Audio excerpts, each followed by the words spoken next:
Kapetan Mario Tadević, ove jeseni nismo navikli na poraze, ali Međimurje je danas zasluženo uzelo sva 3 boda s Krimeje. Je, tako je. Čestitamo im na ovoj pobjedi. Mislim da prvom poluvremenu smo mi ušli jako loše, neobjašnjivo, da uđemo tako doma u utakmicu. Ne znam iskreno šta se desilo i onda kasnije normalno lopta neće u drugom poluvremenu vratiti.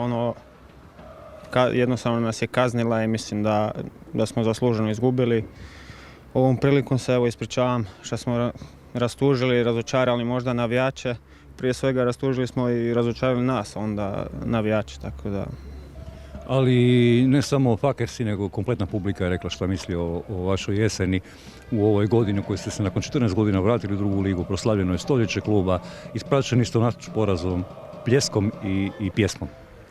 Pa dobro, ja im se zahvaljujem na tome, mislim da smo zaslužili da nam se na kraju plješće, jer ipak na kraju ove polusezone niko nije očekivao da ćemo biti drugi ovako visoko na ljestvici, tako da mislim da je to zasluženo da dobijemo na kraju ovakve sezone pljesak, ali evo, nažalost zadnja utakmica se gleda i mi smo je izgubili.